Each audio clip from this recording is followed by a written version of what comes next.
Anda diberkati oleh pelayanan digital kami? Diberkati lewat program-program kami seperti Deep Talk with Pase, Bible Talk, dan lain-lain.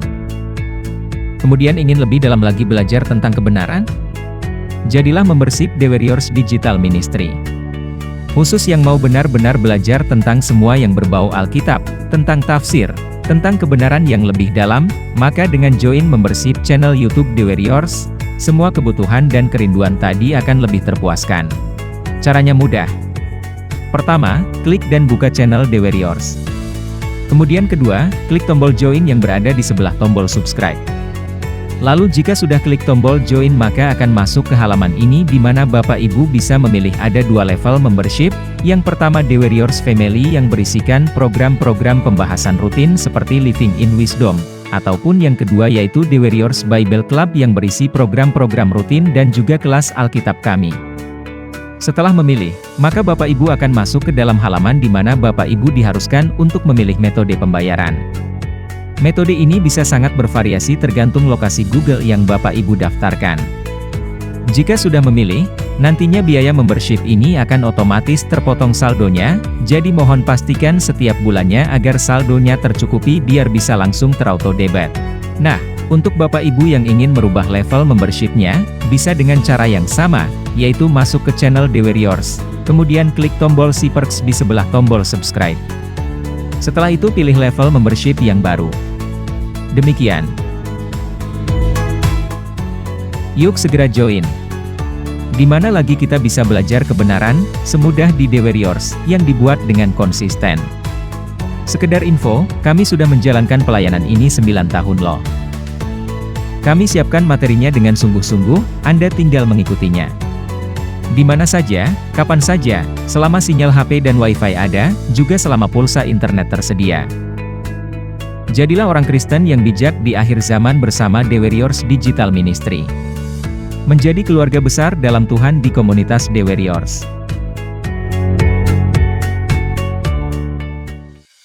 Kami juga mengundang semua Bapak Ibu, di setiap Jumat malam tepatnya jam 7 WIB, dapat mengikuti fellowship online lewat Zoom meeting bersama Pase.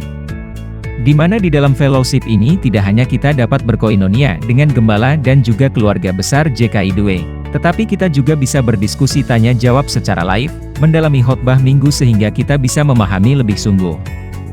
Di mana nanti di dalam acara ini juga akan ditutup dengan saling mendoakan.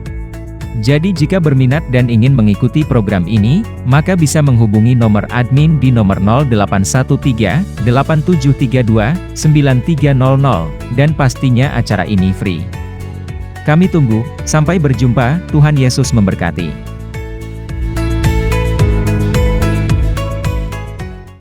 Saya akan melanjutkan seri khotbah saya, Manusia Akhir Zaman. Ya saudara ya. Manusia akhir zaman merupakan sebuah tema besar yang saya bagikan selang-seling dengan dunia akhir zaman. Dan dalam seri Manusia Akhir Zaman ini kita sudah masuk seri yang kelima. Kalau Bapak Ibu baru nyantol dalam program ini, baru datang, baru mendengarkan seri ini, maka Bapak Ibu bisa melihat di channel YouTube The Warriors seri 1 dan seri 4-nya. Nanti saya minta tim untuk menaruhkan linknya di dalam kolom deskripsi sehingga Bapak Ibu bisa mengikuti seri pertama, 2, 3, 4 dan ini yang kelima. Saya membagikan ini karena saya rindu Bapak Ibu dan saya tidak menjadi manusia akhir zaman yang jauh dari kebenaran ya. Saya kepengen Bapak Ibu dan saya menjadi orang-orang di akhir zaman yang hidup di dalam kebenaran Tuhan. Dan dalam minggu ini, di minggu pertama September ini, dalam seri kelima Manusia Akhir Zaman, saya memberi tema kecilnya, manusia akhir zaman itu manusia yang antisosial. Saudara, manusia antisosial. Tadi Esther panggil saya ketika tadi pagi. Pase, Amos bilang jangan-jangan manusia antisosial itu saya karena Amos nggak punya sosial media. Apakah itu yang dimaksudkan dengan manusia antisosial? Saudara, secara alami semakin berumur, lingkaran pertemanan manusia semakin mengecil. Nggak tahu, saudara bagaimana? Kalau saya merasa demikian. Ketika SMA, pergaulan saya begitu luasnya ya. punya teman di sekolah, Bapak Ibu yang selevel sama saya di usia yang nggak jauh dari saya dan tinggal di Jabodetabek. SMP, SMA, saya selain sekolah, saya ikut bimbingan les, ada Teknos, ada BTS ya. Kemudian juga saya aktif juga di les Inggris ya. Ada LIA ya. Sekarang nggak tahu masih ada nggak tuh LIA tuh ya saudara. Tapi di zaman saya SMP SMA itu LIA les Inggris yang bonafit lah di Jakarta dan sekitarnya. Saya ikut ekstrakurikuler ya. Saya aktif juga berorganisasi. Jadi pergaulan luas. Masuk dalam dunia perkuliahan masih begitu luasnya. Tapi masuk di usia 30-an, 40-an sekarang menjelang 50-an. Saya kadang-kadang mikir kok teman saya semakin sedikit. Dan saya yakin, saya percaya ini hal yang manusiawi. Ya. Semakin kita berumur, semakin kita selektif dalam bergaul, benar tidak? Kalau teman itu tidak menguntungkan kita, buat apa kita temenan atau bergaul dengan dia? Ada pemikiran hikmat yang seperti itu ketika kita semakin berumur. Juga semakin mapan secara ekonomi, secara kehidupan apapun, semakin kita tidak membutuhkan orang banyak begitu.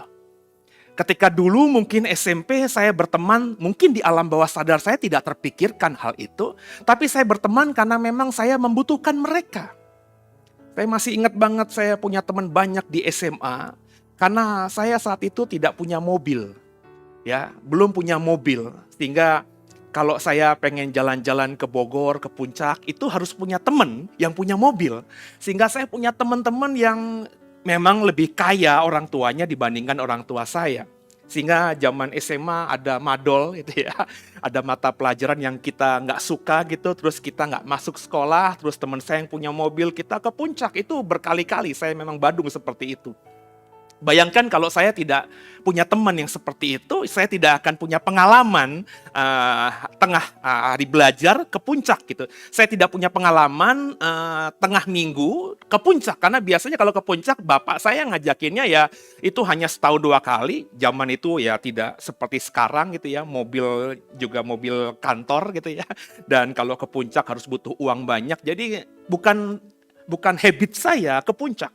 Tapi karena punya teman-teman seperti itu, puncak menjadi makanan saya. Hampir seminggu sekali kita ada waktu di tengah sekolah kalau mau cabut gitu ya, atau di setelah kulit sekolah kita pergi ke puncak, pulang malam dan lain sebagainya. Tapi semakin berusia, semakin berumur, semakin mapan, saya nggak butuh mereka untuk ke puncak. Saya bisa sendiri ke puncak kapan saja. Saya adalah anak yang lahir atau besar di tahun 90-an. Saya, Bapak Ibu yang seusia saya di bawah 50-an, kita itu anak tahun 90-an. Ya. Bayangkan saya saja yang anak tahun 90-an, yang dunianya begitu luas ketika SMP, SMA, kuliah. Sekarang ketika berusia sudah hampir 50, itu teman jadi mengerucut, semakin sempit. Bapak Ibu bisa bayangkan anak-anak kita yang lahir tahun 2010-an. Bagaimana mereka nanti di usia 30, 40. Anak-anak yang seusia anak saya yang pertama Sion yang lahir kurang lebih 2010-an atau plus minus di bawah dan di atasnya, itu pasti akan lebih individual, saudara. Lebih introvert, lebih tertutup. Bayangkan kalau Bapak Ibu punya anak usia SD di tahun 2020 ini. 2 tahun, 3 tahun mereka melewati pandemi. Mereka terbiasa sekolah di rumah, ya, bergantung sama hanya orang tua. Temannya juga terbatas, saudara. Bagaimana mereka nanti di usia 30 tahun, 40 tahun? Seperti apa coba mereka? Pasti lebih tertutup lagi. Jadi saudara, memang secara natural manusia itu semakin berusia ada ancaman yang disebut antisosial. Teknologi juga membuat manusia lebih individual. Coba dimunculkan slide yang ada home theaternya, mesin kopi. Di zaman saya SMP, di zaman saya SMA, anak-anak usia saya itu nggak punya kayak gini, saudara. Ya. Zaman dulu di usia saya kafe itu ya bisa dihitung sama jari, dan bukan kebiasaan kita anak-anak 90-an itu nongkrong di kafe. Diskotik iya, ya. Karena diskotik zaman saya SMP SMA sudah banyak, tapi kafe, nongkrong di kafe ngopi itu bukan habit kami gitu ya. Dan mahal. Ya, sekarang ini kalau Bapak Ibu sudah mapan, nggak perlu kita ke kafe beli mesin kopi. Bapak Ibu, mesin kopi yang saya munculkan gambarnya ini, itu harganya di Topet cuma nggak sampai 2 jutaan, saudara. Itu nggak mungkin kau dapatkan kalau kau hidup di tahun 90-an. Mesin coffee maker begini mahal sekali. Yang di sebelah kanan itu ada kayak piringan begitu, itu robot vakum. Ya, 2-3 tahun lalu robot vakum itu masih belasan juta, puluhan juta. Sekarang itu gambar itu hanya 1 juta sekian, saudara, saya lihat di Topet. Home theater di zaman saya, nggak banyak orang, bahkan orang kaya juga belum tentu punya home theater. Tapi hari ini, itu gambar saya ambil di Topet, saudara, di toko online. Itu home theater model begitu nggak sampai 3 juta, saudara. Begitu murahnya sekarang ini, sehingga semua bisa kita usahakan sendiri. Sehingga maksud saya dengan teknologi yang canggih dan semakin murah, membuat kita tidak tergantung sama orang. Membuat kita tidak tergantung dengan siapapun. Kita bisa selama kita sudah mapan tadi. Kemudian juga arisan di zaman saya, zaman SMP, SMA, kalau ibu saya arisan, itu harus kumpul, harus ketemu. Tapi hari ini ada arisan online, sekolah online, les online. Di zaman saya, kalau mau les Inggris harus kuliah dan harganya mahal. Sekarang anak-anak kita, kalau Bapak Ibu mau bisa les Inggris online. Sekolah berbahasa Inggris yang dari Pare itu, ya, yang dari Kediri sana, saudara, itu buka kelas misalnya 8 kali pertemuan hanya 150.000, 100.000. Ada, saudara.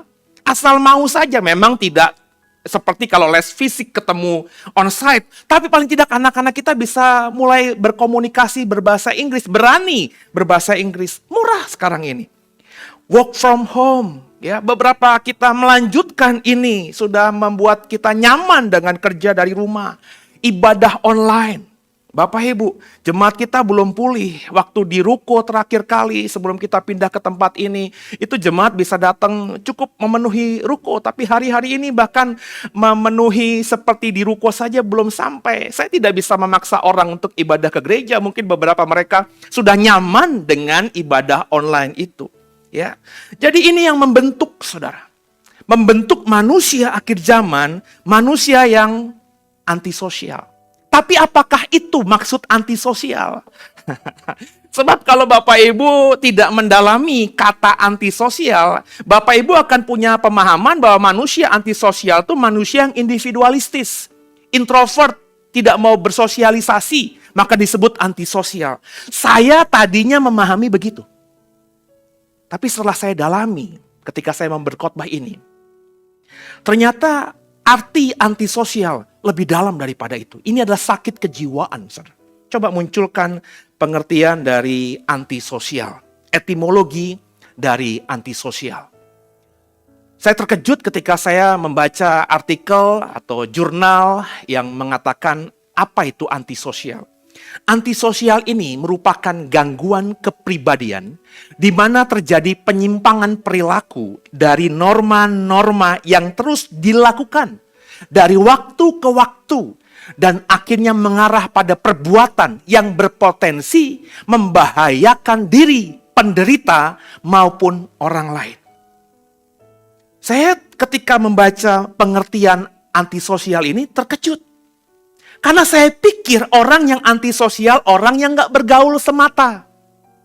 Orang yang introvert semata. Orang yang individualistis. Saya pikir antisosial itu orang yang tidak mau masuk dalam sosialita, kehidupan sosial bermasyarakat. Saya pikir itu, ternyata enggak. Pengertian antisosial itu lebih dalam daripada itu. Ini sebuah penyakit kejiwaan. Di mana orang yang mengalami sakit antisosial ini, itu akhirnya bisa mencelakakan dirinya sendiri dan bahkan orang lain. Orang yang disebut antisosial, orang yang bukan baru kemarin antisosial. Ini adalah habit atau karakter yang terbentuk secara menaun. Perhatikan baik-baik. Orang yang mengalami gangguan kepribadian ini, itu mengalami penyimpangan perilaku dari norma-norma yang terus dilakukan dari waktu ke waktu. Dia nggak sadar dia sedang bertentangan dengan norma yang ada. Dia tidak sadar sedang melakukan hal-hal yang tidak sesuai dengan adat istiadat. Dia nggak sadar. Dan karena dia nggak sadar, dia lakukan itu terus-menerus sampai akhirnya dia masuk kategori antisosial. Dan dia nggak sadar, dia mencelakakan diri sendiri dan bahkan bisa mencelakakan orang lain. Kekasih Tuhan, orang yang antisosial itu ciri khasnya apa? Coba dimunculkan. Orang yang antisosial, ciri khasnya ini. Coba ngaca, saudara. Jangan-jangan ini adalah karakter atau ciri khas saudara. Ciri khas manusia yang antisosial yang pertama, sering mengabaikan dan melanggar hak orang lain. Ya, pokoknya gue mau sendiri, gue mau menang sendiri, gak peduli sama orang lain. Ini kan hakku. Orang yang antisosial itu menuntut haknya didapat dan dia gak peduli ada hak-hak orang lain yang dilanggar ketika dia menuntut haknya. Itulah ciri khas pertama orang yang antisosial. Suami, kata si istri, kamu harus mengasihi aku. Itu kata firman Tuhan. Si suami bilang sama istri, hai istri, dengerin firman Tuhan, harus tunduk sama suami. Baik masing-masing menuntut haknya tanpa melihat hak pasangannya. Ini adalah orang yang, maafkan saya, orang yang mengalami gangguan kejiwaan yang disebut antisosial. Dia menuntut tanpa memahami bahwa dia juga dituntut oleh orang-orang di sekitarnya. Yang kedua, orang antisosial adalah tidak memiliki empati atau rasa kasihan pada orang lain. Ada tabrakan di depan mata, sebodoh amat, bukan gue. Kalaupun berhenti mobil, cuma diliatin doang. Oh, berdarah, difotoin, divideoin, terus dilewatin gitu aja. Ada orang kebakaran, ada orang dipukuli, nggak peduli. Ditontonin aja gitu. Tanpa berusaha untuk paling tidak teriak, jangan pukul orang, jangan main hakim sendiri. Itu nggak ada. Seneng aja gitu, udah sikat aja. Memprovokasi orang untuk menganiaya orang. Nggak peduli bahwa orang itu salah atau benar. Hari-hari ini banyak orang dituduh maling, dituduh perampok, padahal bukan, saudara. Saya masih ingat banget ada seorang kakek yang meninggal di tengah jalan. Itu karena ada orang jahat yang terus teriak-teriak sambil naik motor, kakek ini naik mobil. Rampok. Orang yang gak tahu apa-apa terprovokasi, dipikirnya yang naik mobil itu rampok. Terus dihajar, padahal dia bukan rampok. Orang ini justru yang jahat, ingin membunuh si kakek itu. Kasih Tuhan, hari-hari ini orang gak memiliki empati. Gak mikir dulu gitu. Gak ada rasa kasihan sama orang. Berikutnya, orang yang mengalami antisosial, ciri khasnya tidak mawas diri. Tidak tahu diri, tidak jaga diri. Ya. Sembrono, semaunya sendiri. Yang berikutnya, ciri khas orang yang antisosial itu merasa lebih hebat dari orang lain. Ini dalam taraf, dalam prosentase, mungkin menjadi sakit kita juga. Kita merasa lebih hebat daripada orang lain. Ya. Kita merasa lebih mampu daripada orang lain. Melihat status ekonomi kita lebih bagus daripada tetangga kita, kita merasa kita lebih hebat daripada dia. Merasa kita punya mobil yang lebih bagus daripada orang tetangga kita yang hanya punya motor, kita merasa bahwa kita orang yang lebih diberkati daripada dia. Melihat kita punya gereja yang gedungnya bagus dan ada gereja yang hanya dari triplek, kita merasa gereja kita lebih diberkati dan diurapi Tuhan daripada gereja itu.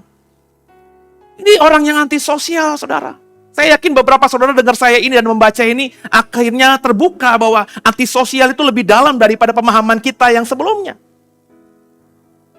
Dan yang terakhir, ciri khas orang antisosial adalah orang yang manipulatif. Manipulatif itu apa, saudara? Ya, manipulatif itu orang yang berusaha untuk menggunakan manipulatif itu. Strategi-strategi, ya, pemikiran-pemikiran, ya, untuk membuat orang lain itu celaka dan orang lain percaya dengan argumentasi dia. Itu manipulatif, menggunakan pikiran jahatnya untuk melakukan sesuatu agar dia menang. Manipulatif. Ya. Hari-hari ini banyak pendeta manipulatif. supaya dia diberkati, supaya dia dapat uang banyak lewat persembahan, supaya dia dapat uang dari persepuluhan dari jemaatnya. Dia memanipulatif ayat-ayat Alkitab. Dia pakai ayat-ayat yang menakutkan jemaat. Kalau nggak kasih persepuluhan, maka belalang pelahap, belalang peloncat akan mengambil semua. Terus ditekankan, kalau kau tidak menabur, maka kau tidak akan menuai juga. Kalau kau menabur banyak, kau akan menuai banyak. Itu ayat memang firman Tuhan, saudara. Tapi ayat-ayat itu dipakai semaunya sendiri untuk memperkaya dirinya sendiri. Dan herannya saya, banyak orang Kristen masih percaya saja hal-hal yang seperti itu. Saya bukan tidak pernah mengkhotbahkan itu. Saya bukan tidak percaya soal persepuluhan. Persepuluhan itu bagi saya adalah hal yang harus dikerjakan oleh orang percaya. Tapi saya tidak melulu ngomongin hal ini. Padahal saya tahu banget kalau saya menekankan ini terus-menerus, maka itu akan membuat kehidupan gereja, saya secara pribadi sebagai gembala, ekonominya akan jauh lebih baik. Tapi saya tahu persepuluhan, persembahan meskipun kebenaran hanya bagian kecil dari kebenaran yang sejati. Kekasih Tuhan, biji mata Tuhan. Inilah yang dimaksud dengan antisosial. Apakah saudara adalah orang-orang yang memiliki ciri khas dari ini? Kalau saudara jujur dan saudara merasa, iya Pak, saya itu merasa lebih hebat mulu dari orang lain. Nggak tahu ya. Maka saudara, kalau kau jujur dan kau merasa dirimu memiliki salah satu dari ciri khas ini, kau berarti sedang sakit jiwa. Kita tuh dididik dari kecil sakit jiwa tuh orang gila gitu. ODGJ yang ada di Grogol. No. Di dunia modern mestinya Bapak Ibu lebih paham lagi bahwa orang sakit jiwa itu bukan berarti orang dengan gangguan jiwa yang seperti orang tidak bisa mengontrol dirinya. Dan akhirnya seperti layaknya, maafkan saya, orang gila. No. Orang yang merasa dirinya lebih baik dari orang lain. Orang yang gak pernah punya kasih, itu orang dengan gangguan kejiwaan, saudara. Dan saudara, manusia antisosial seperti yang sudah saya paparkan ini, ternyata juga dicatat oleh Alkitab sebagai ciri khas manusia akhir zaman.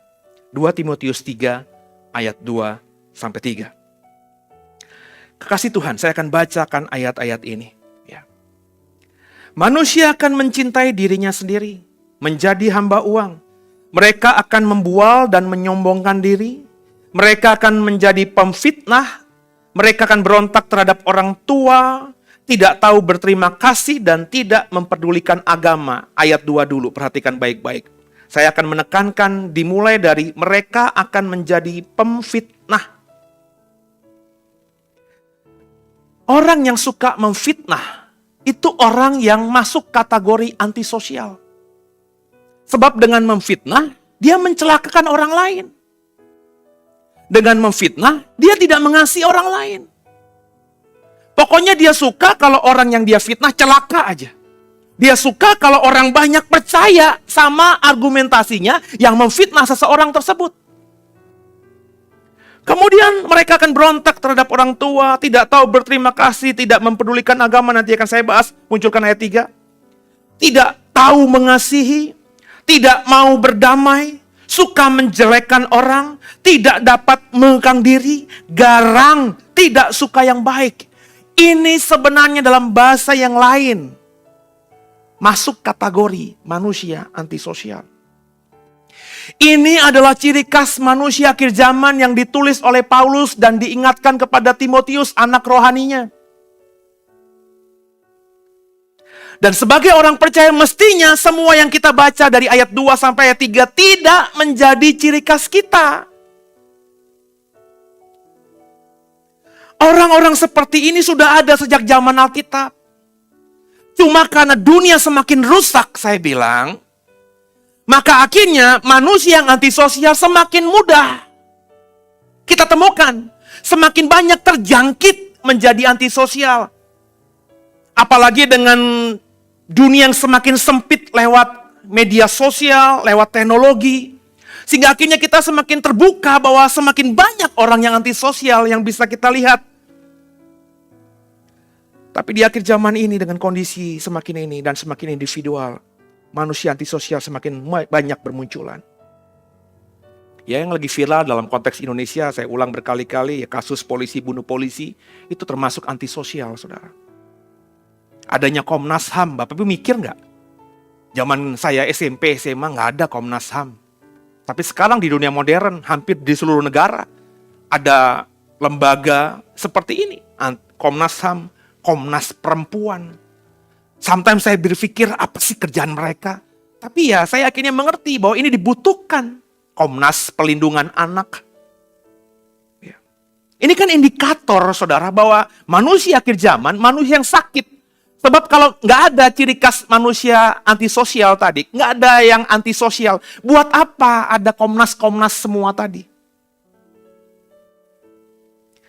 Hari ini semakin masif orang melanggar hak orang lain, semakin banyak orang yang manipulatif. Coba kita munculkan slide yang ulama-ulama itu. Ya. Ngeri, saudara. Kalau yang namanya orang-orang yang melanggar hak orang lain, kalau orang yang disebut manipulatif itu orang awam, saya oke lah, meskipun menyakitkan hati saya, atau saya sedih dengan kondisi ini, tapi saya masih bisa mengerti lah, wah orang awam, orang tidak beragama. Tapi perhatikan baik-baik, maafkan kalau ini kecil, ya. Tapi nanti Bapak bisa lihat di handphone saudara diperbesar. Ini artikel-artikel, ya. Ada ustadz yang mencabuli santrinya. Bayangkan, ustadz, saudara, guru agama. Ada banyak orang tua yang menitipkan anaknya nyantri di pesantrennya, berharap anaknya punya akal budi, punya agama, punya iman yang bagus. Ini sesuatu yang baik, saya senang kalau banyak pesantren bermunculan di negeri ini.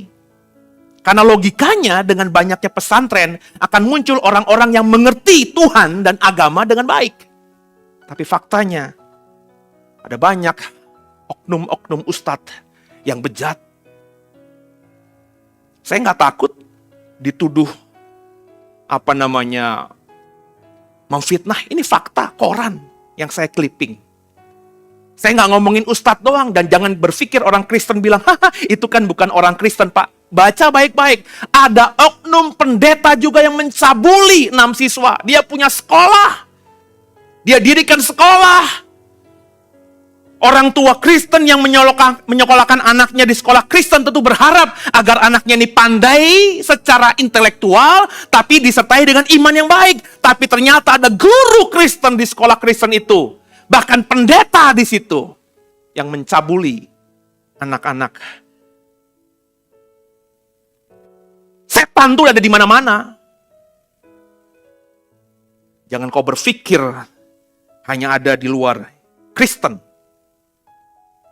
Di slide yang berikutnya, Paus Fransiskus tunjuk pria gay, korban pastor.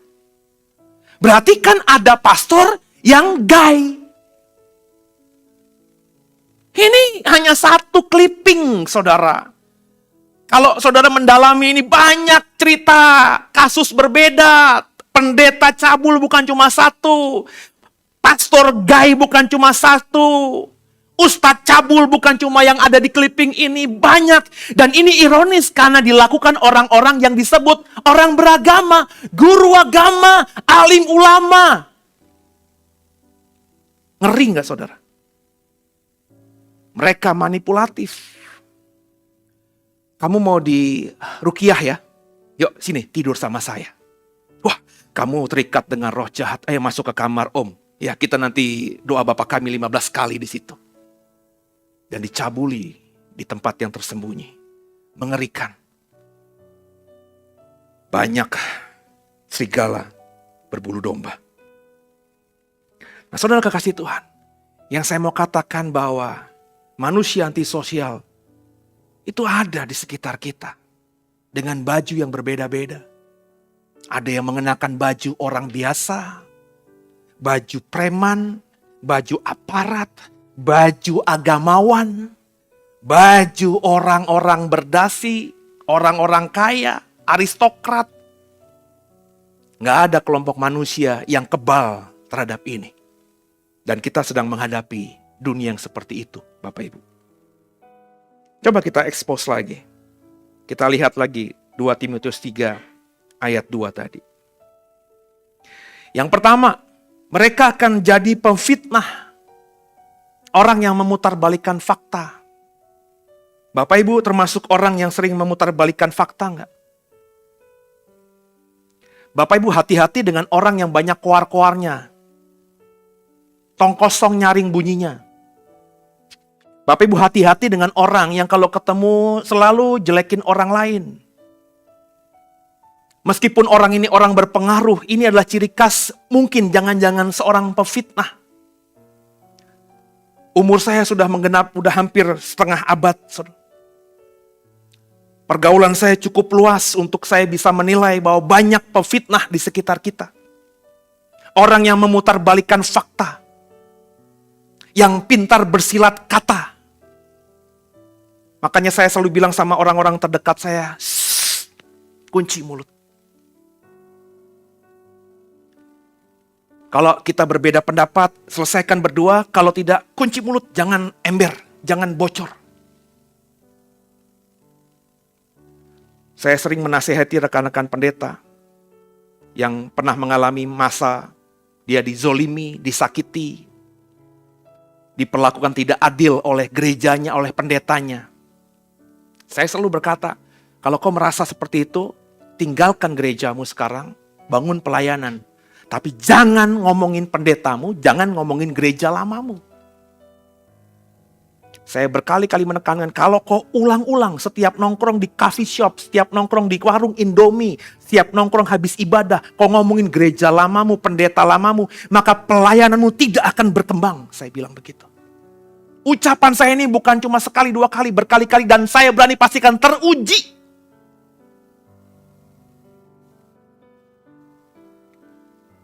Yang paling terakhir, dalam pengalaman saya, ada sebuah gereja yang pecah. Awalnya ini adalah sebuah cabang gereja. Gereja pusatnya akhirnya tidak menganggap gereja cabang ini. Gereja cabang ini merasa dizolimi.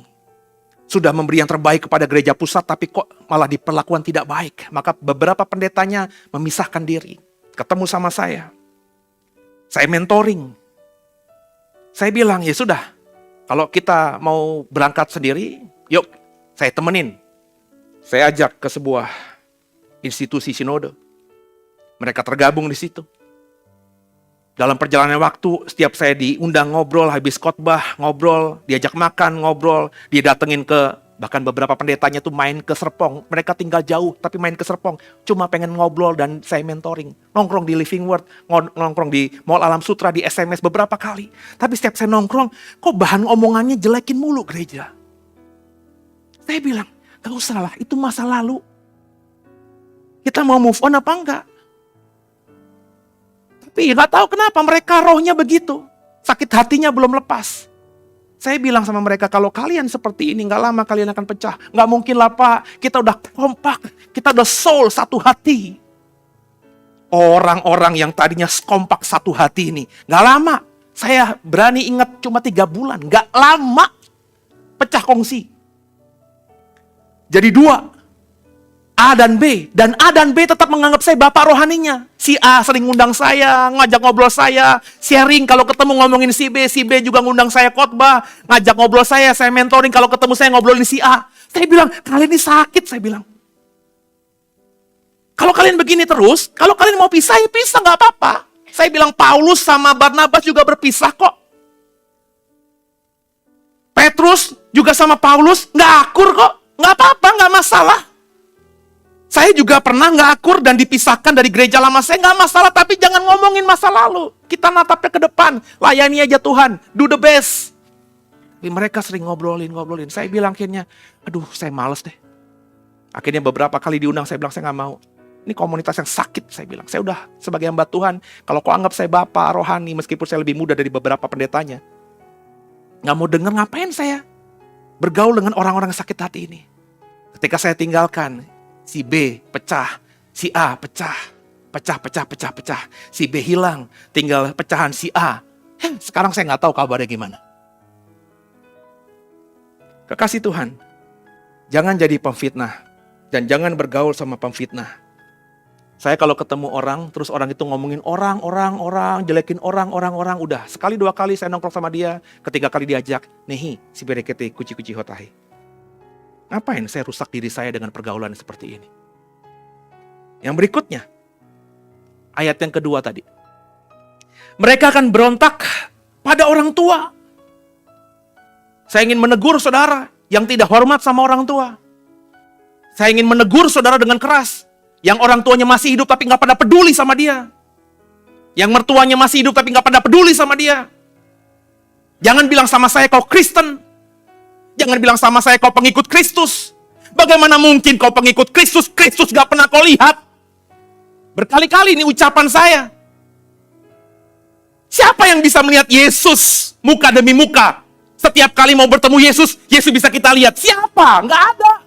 Kalaupun kau pernah punya kesempatan ditemui oleh Tuhan Yesus, paling cuma sekali, 2 kali, 3 kali paling banyak. Dan saya nggak berani yakin, nggak ada yang kalau mau ketemu Yesus tiba-tiba muncul. Mau ketemu Yesus tiba-tiba muncul. Itu bukan track recordnya Yesus Kristus dalam sejarah gereja. Yesus hanya menemui Paulus berapa kali? Baca di Alkitab baik-baik. Padahal Paulus adalah rasul yang paling hebat dianggap oleh gereja. Tapi hanya bertemu hanya berapa kali dengan Yesus? Hanya 1 kali, 2 kali saja.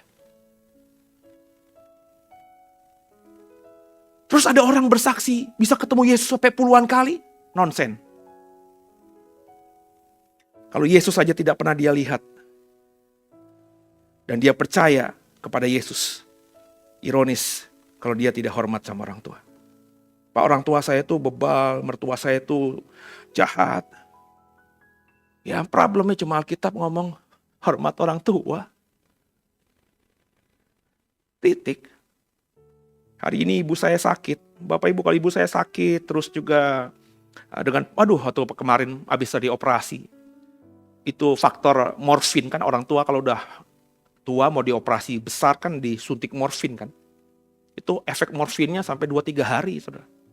Halu. Ya.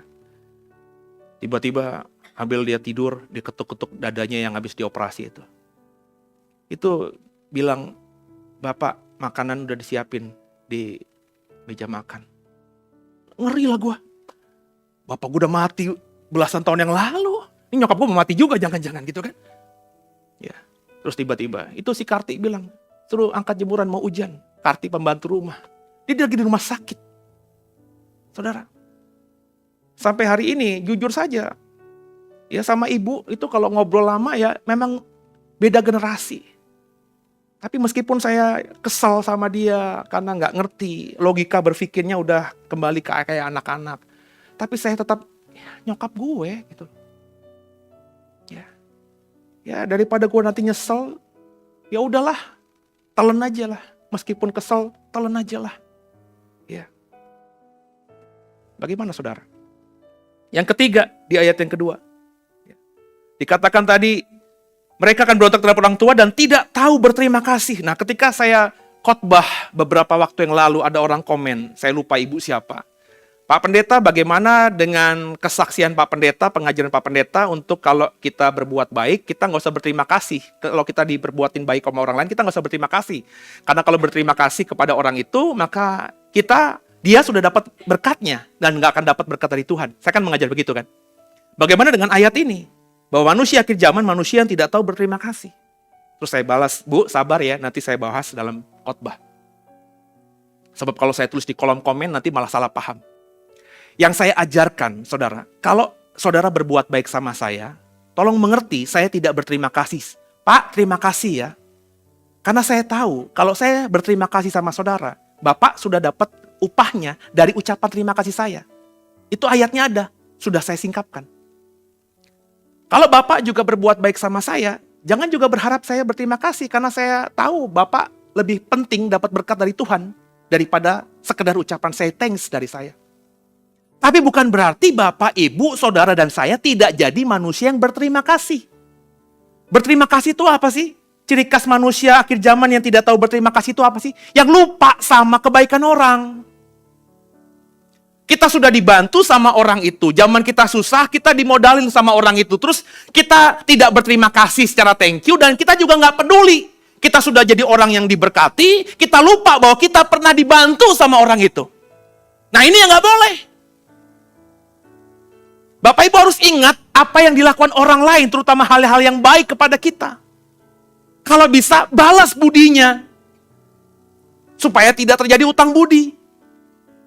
Kalau kita pernah dibantu di zaman kita susah, kita dikasih tumpangan rumah sama orang itu. Dikasih makan selama seminggu, hidup kita terjamin selama seminggu, sehingga akhirnya ketika kita lagi cari kerjaan, kita bisa hidup, dan akhirnya sekarang kita sudah mapan. Coba balas budinya. Kalau orang itu tetap kaya, coba tolong orang yang susah juga.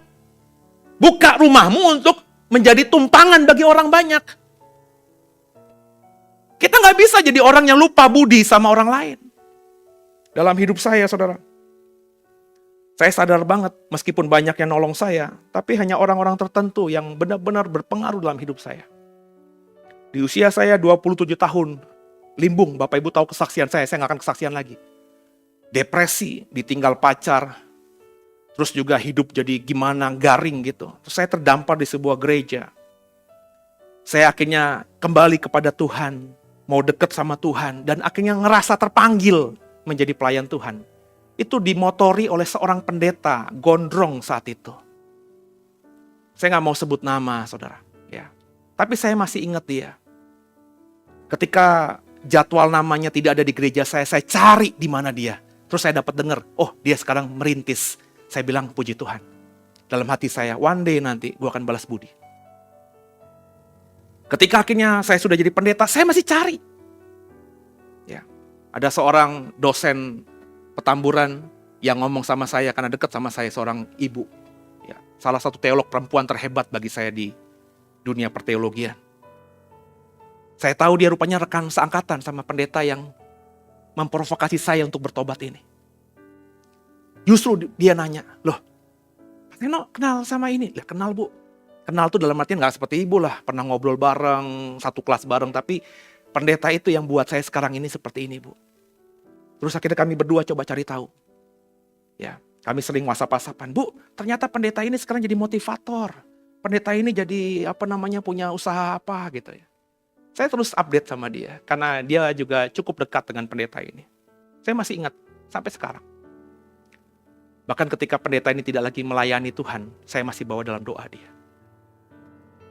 Orang kedua, tentu papa mertua saya, papanya Sylvie. Sebab dia termasuk orang yang akhirnya mengenalkan saya pada gereja Tiberias. Saya sudah pelayan di situ, tapi dia yang buka pintu, saya bisa dekat dengan gembala. Ya makanya, Sylvie saya sayang banget, mertua saya di rumah saya, Phil di rumah saya, karena saya utang budi sama papa dan suaminya.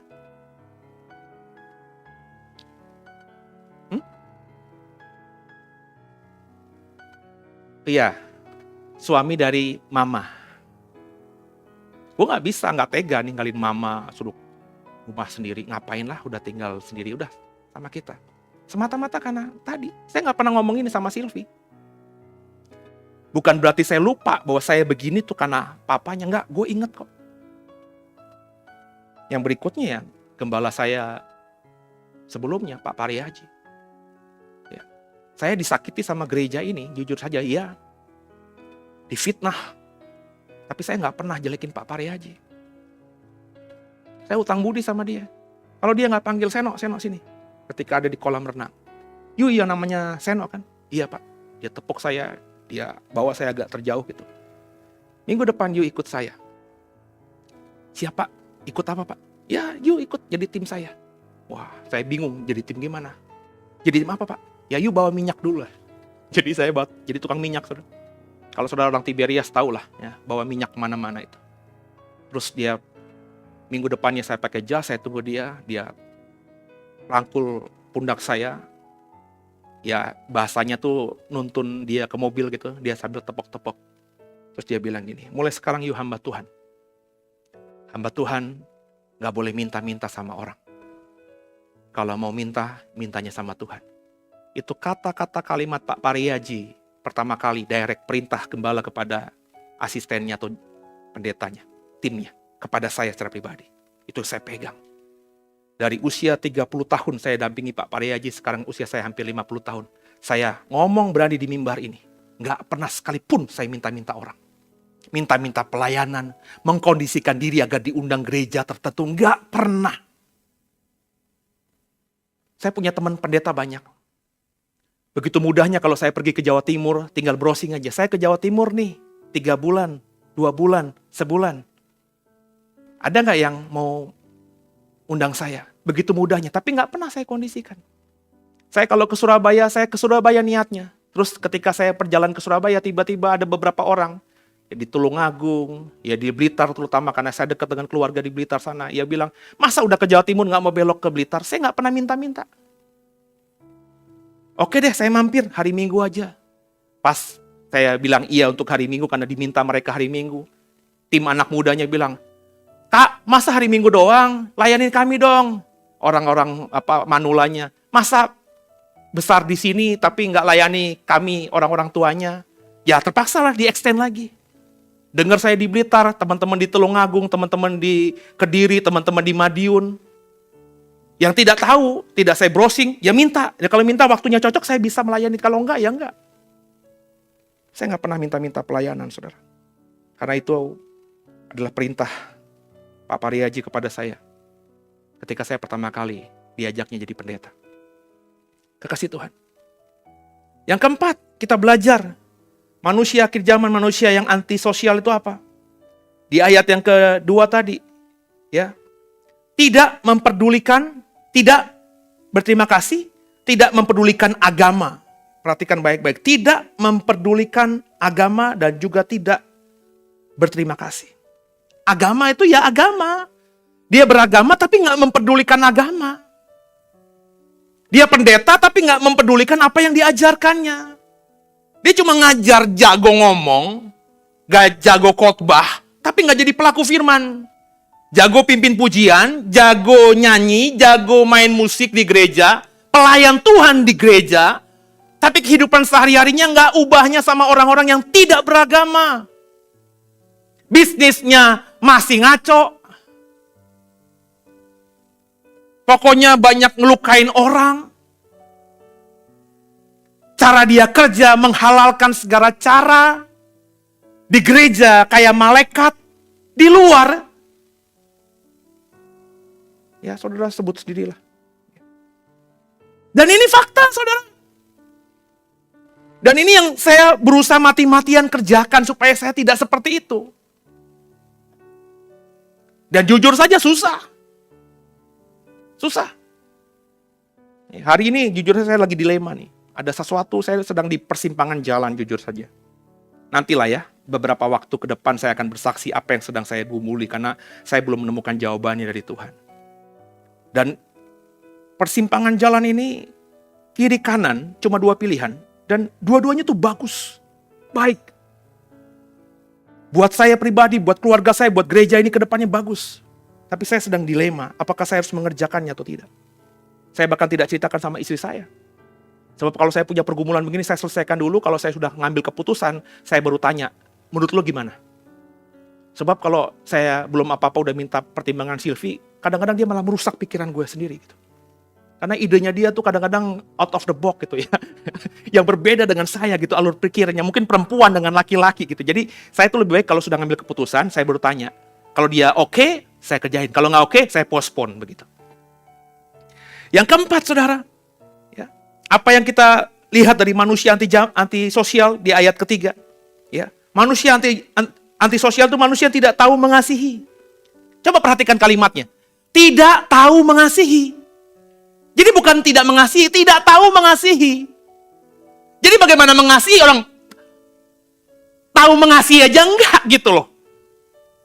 Kalau tidak tahu mengasihi berarti kan tidak pernah belajar bagaimana mengasihi. Tidak mau coba mengasihi atau memulai mengasihi dengan taraf yang paling kecil. Mereka tidak tahu mengasihi. Mengerikan loh saudara. Yang berikutnya dikatakan di ayat ketiga. Manusia akhir zaman, manusia antisosial, tidak mau berdamai. Oh, maunya ribut mulu. Kalau diajak berantem sama orang, hayu aja, nomor satu lah. Ya. Dan hari-hari ini kita lihat, ya meskipun hanya beberapa figur saja, tapi di infotainment, dalam dunia keartisan, kita tahulah artis yang kalau diajak ribut orang tuh pengennya maju aja. Gue gak salah kok, gue bener kok. Dan itu di-shoot sama banyak kameramen TV, dimunculkan dalam media-media sosial, sehingga banyak orang akhirnya berpikir, wah ini artis yang berani. Padahal bagi saya, ini adalah orang antisosial. Meskipun dia benar, tapi ngapain sih jago-jagoan gitu? Kenapa gak mau berdamai? Kalau sudah berdamai, ya berdamailah. Ya. Yang berikutnya, ini kalimat yang keren sekali, saudara. Ayat ketiga. Manusia antisosial adalah yang ketiga di ayat ketiga. Suka menjelekan orang. Suka menjelekan orang. Bapak, Ibu tahu bahasa asli suka menjelekan orang ini? Kita lihat ya. Kata suka menjelekan orang itu diambil atau diterjemahkan dari kata Yunani. Coba munculkan apa? Nah, perhatikan baik-baik. Saya pun terkejut ketika saya mendalami ini. Oh, ternyata suka menjelekan orang itu diterjemahkan dari kata Yunani, diaboloi. Diaboloi ini Bapak Ibu itu diterjemahkan atau dikembangkan dari kata dasar Yunani diabolos. Kalau Bapak Ibu tidak belajar teologi ya, kata diabolos, diabolos berarti dia masuk dong. Dia gak masuk dong gitu. Kata diabolos ini secara harafiah berarti apa? Slanderous, orang yang suka fitnah. Tapi sebenarnya dalam penulisan, dalam pengkalimatan, dalam perjanjian baru, kata diabolos itu oleh Alkitab kita yang berbahasa Inggris diterjemahkan menjadi the evil atau Satan. Jadi suka menjelekan orang itu kata Alkitab Satan. Makanya saya dalam seri khotbah soal Satan, Satan tuh gak merujuk pada makhluk rohani yang sudah dilempar dari surga ke bumi. Enggak, Satan tuh bisa kita. Diabolos itu Satan. Dan kata 2 Timotius 3 ayat yang ketiga, manusia akhir zaman tuh ciri khasnya salah satunya adalah diabolos, diaboloi. Yang oleh LAI diterjemahkan suka menjelekan orang, tapi sebenarnya dalam terjemahan Inggris the evil atau Satan. Jadi orang yang sering menjelekan orang itu adalah kalau saudara suka jelekin orang berarti saudara Satan. Jadi makanya lo ngerti sekarang kalau saya bilang kasihan tuh Satan. Satan saya ngomongin Satan yang roh itu loh ya. Dia dikit-dikit disalahin, dikit-dikit diomongin. Dia gak salah. Yang Satan tuh lu. Lo ngomongin orang lain, ngomongin presiden jelek, ngomongin menteri jelek, ngomongin bos lo jelek, ngomongin temen lo jelek, ngomongin gereja lo jelek, ngomongin pendeta-pendeta lain jelek. Lo Satan tau gak? Makanya saya bilang, saya gak maulah komunitas Doe itu gitu. Saya praktekkan. Ya. Saya praktekkan kalau ada orang dalam keluarga Doe ngomongin saya di luar. Emang saya gak tahu saudara? Saya tahulah. Tapi saya gak pernah mungkin ngomongin dia, balas dia ke siapapun di sini. Bahkan di mimbar. Gak pernah. Gak pernah. Ngapain? Saya dapat cerita misalnya dari Silvi. Pak, sini nih. Alah. Ada beberapa saudara yang mungkin mengasihi saya juga ya. Pak, masa si ini sekarang di luar begini-gini? Alah. Udahlah, ya. Kalau memang kita sudah tidak bersama lagi, ya udah. Kalau nggak mau bersama-sama lagi, ya udah. Nggak usah kita kepo-kepoin dia lagi. Ya, udahlah, ya. Nggak usah jelek-jelekin. Sebab saya tahu apa yang kutabur itu akan kutuai nantinya. Jadi jangan jelek-jelekin orang. Sekali lagi Bapak Ibu, jangan jelek-jelekin orang. Suamimu kah? Jelek-jelekin ke teman arisanmu. Iya loh, suami gue begini-gini. Enak ya lo punya suami kayak gini. Satan lo. Iya lo bersyukur lo punya anak nurut banget. Lo anak gue kayak bajingan. Satan lo bu. Anak sendiri aja dijelek-jelekin. Sama orang lain. Come on. Suami istri sendiri dijelek-jelekin. Di depan orang lain. Satan saudara. Diabolos saudara. Ayo mau debat saya apa? Saya kalau ngomong, saya buktiin kalimat bahasa aslinya. Orang mau ngomong apa soal ini gini. Yang berikutnya. Di ayat ketiga. Sudah tidak mau berdamai, suka menjelekan orang, tidak dapat mengekang diri. Gak bisa kendalikan diri. nggak tahu cara tadi mengasihi, sehingga dia nggak bisa mengendalikan diri. Lihat perempuan pakai bikini, nafsu, pengen perkosa. Lihat uang di depan mata, dia tahu bukan punya dia, tapi dia karena nggak bisa mengasihi, dia nggak mikir itu punya orang lain yang butuh, dia ambil aja. Ini orang-orang seperti ini, orang-orang antisosial. Maka kendalikan dirimu, saudara. Kau mesti tahu batasmu. Ya. Yang berikutnya, di ayat ketiga, tidak dapat mengekang diri dan garang. Nah, Bapak Ibu, kata garang ini munculkan bahasa aslinya. Ini kurang tepat sebenarnya, garang itu apa sih ya? Tapi kalau kita lihat kata garang ini diterjemahkan dari kata Yunani anemerai. Anemerai ini dalam kamus Strong diterjemahkan menjadi not tame, tidak jinak, fierce, buas, savage, liar. Dan saya lebih suka menerjemahkan kata anemero ini menjadi brutal. Orang yang brutal. Orang yang bukan cuma sekedar temperamental, tapi orang yang benar-benar kelakuannya tuh nggak bisa dikendalikan. Seperti kerbau liar, seperti banteng liar. Seperti kalau kita lihat di dunia matador, ada banteng, kemudian ada matador pakai kain merah, maka banteng itu tidak bisa mengendalikan dirinya. Dia akan menghajar saja. Nggak peduli bahwa itu yang sedang pegang kain merah itu adalah bapak dari seorang anak yang baru lahir. Nggak peduli, pokoknya disikat aja. Brutal. Kalau Bapak Ibu pernah nonton film seri The Spartacus tentang bagaimana gladiator zaman dulu itu bertarung dalam medan tempur melawan manusia, melawan singa, itu brutal. Pokoknya dia tujuannya menyelamatkan diri sendiri, ngebunuh musuhnya, pokoknya nggak peduli, nggak ada hukum, pokoknya mati, kalah, menang, hidup. Maka pertandingan gladiator manusia lawan manusia itu brutal, nggak ada aturan. Maka matinya bisa leher robek, usus keluar, kepala terpenggal, mata, waduh, mengerikan. Dan hari-hari ini banyak orang yang brutal. Dan yang terakhir di ayat ketiga tadi, tidak suka yang baik. Nah ini, tidak suka yang baik. Kalau ada suami istri, kita lihat di jalan lagi pegangan tangan, pencitraan. Nah, padahal emang mesra suami istrinya.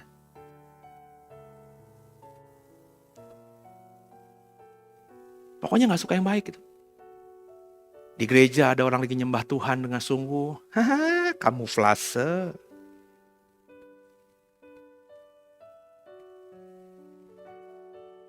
Kalau lihat di restoran ada keluarga yang kalau sebelum makan, ya pegangan tangan yuk kita berdoa dulu ya, berucap syukur. Kayak Farisi. Ada aja pikirannya itu. Ya. Gak suka gitu ngeliat yang baik. Meskipun mereka munafik, andai kata munafik, ya biarin aja. Tuhan nanti yang menghakimi mereka gitu loh. Nangkep ya? Jangan kita tuh mikirnya yang buruk aja. Makanya saya selalu bilang sama istri saya sering banget itu. Jangan berpikir negatif. Sama anak saya juga jangan berpikir negatif. Belum tentu apa yang kita pikiran negatif itu negatif. Hati-hati saudara. Ya. Jadi lewat ayat-ayat ini, Alkitab sudah mengingatkan kita soal antisosial ini. Kalau Anda berselancar ya di dunia sosial media, pasti tahulah banyak orang model-model begini. Komennya sok tahu gitu. Ya. Dalam sosial media kan perhatikan banyak yang komen-komen sok tahu. Saya suka Manchester United. Ya, ketika kemarin kalah mulu, wah itu ya. Yang komen-komen, padahal itu fansnya MU juga, atau juga mungkin ada orang yang sok tahu juga ya, ngomongnya negatif mulu. Sekarang MU 3 kali menang ya, 2 kali clean sheet, nggak kegogolan, tetap aja ngomongin negatif mulu. Dunia sosial media netizen tuh begitu ya, paling menang sendiri, paling benar sendiri ya. Bahkan dalam di channel kita saja yang masih kecil ini saja, sering aja saya lihat ada orang-orang yang komennya udah serasa paling benar sendiri. Kalau saya berkali-kali bilang ini penafsiran saya. Nah penafsiran itu bisa benar bisa salah. Tetap aja ada orang yang wah sesat begini tanpa mereka membagikan kesaksian atau tafsiran mereka. Awal-awalnya ya dulu saya terpancing ya, namanya juga orang. Saya udah yakin ngomong benar kok masih dianggap salah. Tapi hari-hari ini masa bodo amat. Ya. Coba munculin flyer yang terakhir. Ya, tentang netizen Indonesia. Bapak Ibu pernah baca ini nggak? Ini beberapa waktu yang lalu. Netizen Indonesia disebut paling tidak sopan se-Asia Tenggara. Aduh, ini fakta loh. Ini di koran-koran resmi Kompas. Kompas tuh nggak mungkin ngibul beritanya, nggak mungkin ngada-ngada. Netizen Indonesia paling tidak sopan se-Asia Tenggara. Saya ketika baca ini nggak geleng-geleng kepala. Come on, gue dari kecil diajar bahwa bangsa kita adalah bangsa yang ramah tamah, sopan santun, saling tolong menolong. Ternyata survei membuktikan, dibandingkan orang Kamboja, dibandingkan orang Malaysia, dibandingkan orang Thailand, dibandingkan orang Brunei dan seluruh Asia Tenggara, kita adalah orang yang paling tidak sopan. Artinya, klaim bahwa kita bangsa yang ramah tamah ini klaim yang hoax, palsu. Kalau kita pikir orang Indonesia kalau ketemu turis, iya, itu jalannya terus. Itu ternyata orang di Malaysia mungkin bukan cuma ngomong iya terus tapi dianterin. Mungkin orang Kamboja benar-benar dituntun sampai tempatnya. Tapi kita merasa kita paling ramah tamah, kita paling sopan. Mengerikan, saudara. Mengerikan, saudara. Hari-hari ini banyak orang yang antisosial. Saya ketika nyusun ini, kembali saya cari tahu pendeta yang membuat saya sekarang ini seperti ini. Di mana dia berada? Ya di atas ya, tidak di atas tidak. Semalam saya cari tahu dia. Paling gampang di Google, Google, ketik namanya, klik, muncul. Oh, di YouTube banyak. Saya bilang haleluya. Berarti dia sudah mulai khotbah lagi. Saya cari klik YouTube. Ternyata sekarang ini pendeta yang pernah membuat saya terkagum-kagum dengan gaya khotbahnya, membuat saya akhirnya bertobat sungguh, membuat saya terprovokasi untuk melayani Tuhan. Sekarang ini kalau di YouTube jualan produk yang namanya VTube. Saya nggak mau ngomong VTube itu salah atau benar. Tapi dari koar-koarnya hamba Tuhan ini, ya dia mengajak orang untuk ikut VTube, bayar sekian juta supaya cepat kaya. Satu sisi saya respect sama dia karena biar bagaimanapun dia adalah orang yang membuat saya terbuka bahwa pendeta itu bisa berkhotbah dengan cara yang unik dan menarik. Tapi sisi lain saya sedih karena sekarang dia tinggalkan Tuhan dalam artian tidak melayani lagi. Tapi masih pakai pendeta. Lucu ya. Pakai nama pendeta, tapi nggak melayani lagi. Dan sekarang ini mengajak orang untuk ikut produk ini. Yang saya mau katakan saudara bahwa manusia itu bisa berubah makanya. Maka hati-hati. Saudara hari ini mungkin tidak memiliki ciri khas manusia antisosial yang ditulis oleh 2 Timotius pasal 3. Tapi belum tentu besok. Tidak loh. Belum tentu lusa, tidak loh. Saya melihat berkali-kali penggenapan nubuatan Salomo bahwa di kolong langit ini tidak ada yang pasti. Dan itu tergenapi. Makanya Paulus berkali-kali saya kutip juga. Selalu merasa bahwa dirinya itu belum melakukan apa-apa. Dan itu yang harus kita kerjakan Bapak Ibu. Mari sama-sama kita keluar dari kursi kita, zona kita untuk lebih lagi menjadi manusia yang baik.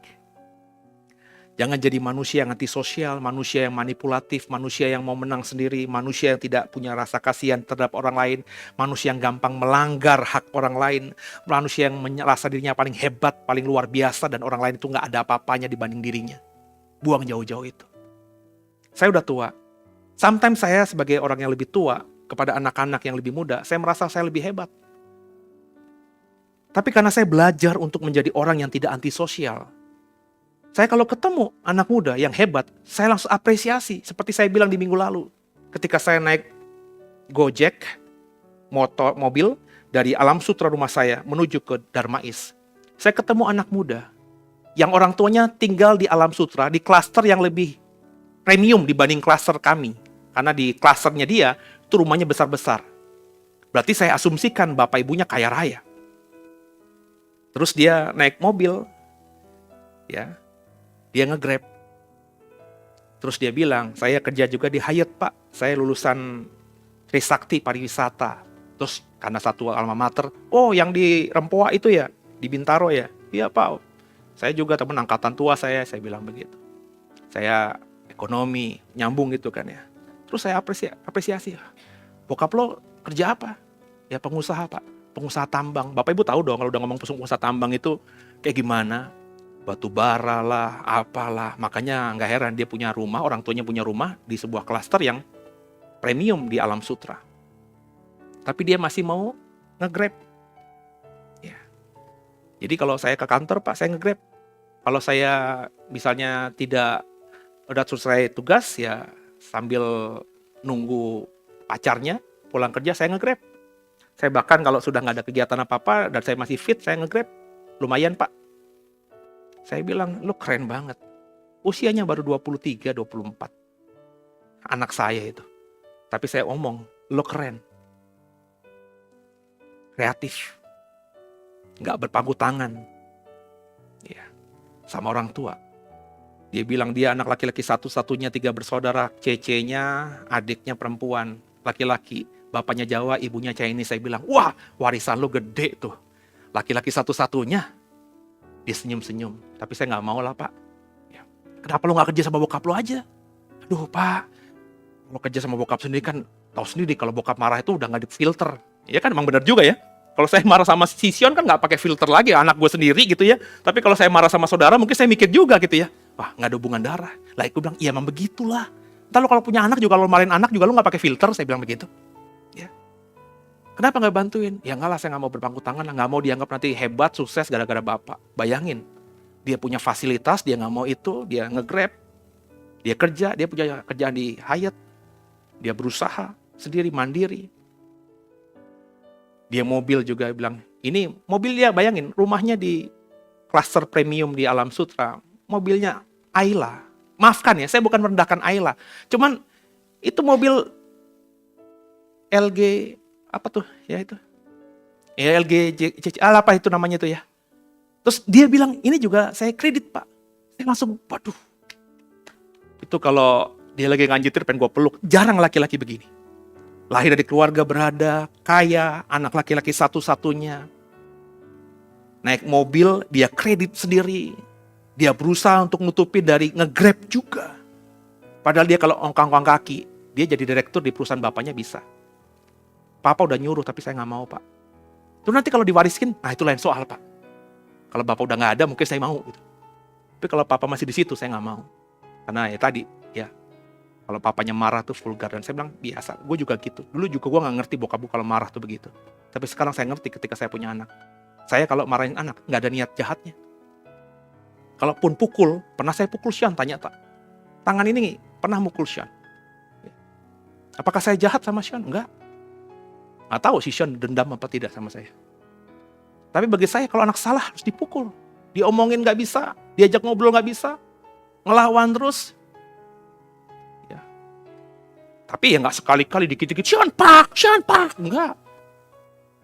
Sampai umurnya gini paling cuma sekali 2 kali tangan saya main, itu pun karena sudah kebablasan. Tapi habis itu, waduh Pak, nangis laki-laki ini Pak. Sean keluar, Sean pergi, saya masuk kamar, saya kunci, saya nangis. Tuhan, gue gak bisa kendalin diri. Habis itu, sore-sorenya di Sean pulang. Terus kalau dia belum mau ngomong sama saya, terus dia tidur, tanya Sylvie. Saya sampirin ranjangnya, saya cium dia. Terus saya kupingnya dia, entah dia dengar apa tidak. Pak minta maaf ya. Terus saya tunjukin, saya masih mengasihi dia dengan perbuatan-perbuatan yang lainnya. Orang tua memang begitu. Yuk sama-sama saudara, kita belajar menjadi orang yang tidak brutal.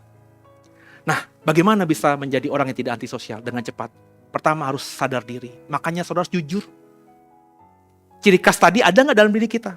Kalau ada, cari bantuan. Yang kedua, cari bantuan kemana Pak Pendeta? ke psikiater, psikolog. Psikiater, psikolog itu sekarang banyak yang praktek terbuka di rumah sakit kah, praktek sendiri. Minta jadwalnya, ngobrol. Cari solusi, mereka punya ilmunya. Jangan dikit-dikit kalau ada masalah kejiwaan datangnya ke pendeta. Pendeta emang kayak saya belajar psikologi, saudara, tapi nggak pakar. Apalagi kalau pendeta nggak belajar teologi ya, nggak belajar psikologi. Karena kalau kita belajar teologi ya di STH, dapat mata kuliah psikologi. Paling tidak ilmunya tahu sedikit lah. Nah kalau ada pendeta tidak punya latar teologi ya, dia nggak punya background pembelajaran psikologi. Kalau ketemu orang yang punya sakit kejiwaan, dikit-dikit setan.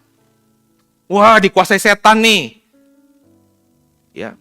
Wah, diganggu sama legion nih.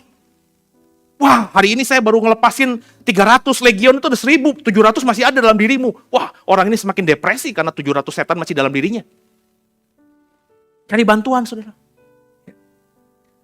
Dan yang ketiga, yang terakhir, ya jaga pergaulan. Pergaulan yang buruk merusakkan yang baik. Coba ayat terakhir 1 Korintus 15 ayat 33. Perhatikan baik-baik. 1 Korintus 15. Janganlah kamu sesat, pergaulan yang buruk merusakkan kebiasaan yang baik. Pergaulan yang buruk, coba dilihat kalimat bahasa aslinya apa? Homiliai, kaukai. Itu artinya apa? Companion, evil. Intercourse, bad. Intercourse itu pergaulan, persetubuhan. Jadi, saudara boleh berteman dengan siapa saja, tapi nggak boleh bergaul erat, nggak boleh bersahabat, nggak boleh intim. Ya berteman saja. Saya punya teman banyak, saya bisa sebutin lebih dari 100 teman saya. Teman itu hanya sekedar tahu, pernah jalan bareng, pernah ngobrol bareng. Tapi kalau namanya sahabat, mestinya hanya beberapa saja. Yang intim sama kita hanya beberapa saja. Sebab kalau buruk yang kita dapatkan dari pergaulan itu, maka yang baik dari kita akan rusak. Di atas segala-galanya bangun keintiman dengan Tuhan. Di akhir zaman ini akan banyak kesukaran dialami oleh kita. Jika kita antisosial. Deteksi dini dengan cara tiga langkah tadi. Jujur sama diri, cari bantuan. Terus juga jaga pergaulan dan dekat sama Tuhan. Sakit dalam diri akan cepat sembuh jika kita sadar kita sakit dan mau berobat. Problemnya kalau saudara nggak sadar saudara sakit dan saudara nggak mau berobat, ya nggak akan sembuh-sembuh. Jika kita tidak lakukan itu, maka kita akan berkubang pada lubang yang ada karena kita gali sendiri. Di akhir zaman, kata 2 Timotius pasal 3, akan ada hari-hari yang penuh dengan kesukaran. Dan hari-hari itu kita alami karena saudara dan saya jadi orang yang antisosial. Maka jangan jadi orang antisosial hari ini. Caranya, coba uji diri. Ciri khas tadi ada dalam diri kita apa tidak? Kalau ada, coba cari bantuan orang, berobat. Ke psikiater, psikolog, pendeta, apapun itu. Cari bantuan kalau kita nggak bisa nolong diri kita sendiri. Berikutnya, mulai benahi pergaulan. Siapa yang ada di sekitar kita? Ini jahat nggak nih? Ini jelek nggak nih? Jauhi. Cari teman yang bagus, gereja yang bagus. Kalau ngomongin gereja, Bapak Ibu, lihat pendetanya, lihat gembalanya.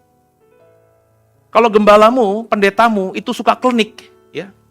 Suka klinik tuh suka yang yang agak-agak aneh-aneh begitu. Jemaatnya kok akan jadi klinik juga. Kalau pendetamu suka ngeroh, wah ada dunia roh. Yuk semua selesai, pokoknya dengan puasa, dengan doa, kok akan jadi orang model begini. Saya udah banyak. Kalau pendetamu sukanya penyembahan, kok akan jadi orang yang merasa kalau udah menyembah udah paling hebat. Emang seperti itu. Hati-hati makanya dalam bergaul itu. Ya. Jadi sama-sama kita benahi diri kita supaya kita tidak antisosial sehingga akhirnya kita bisa menjadi manusia akhir zaman yang hidupnya berkenan kepada Tuhan. Semoga dipahami, semoga dilakukan. Tuhan Yesus memberkati. Tundukkan kepala kita doa.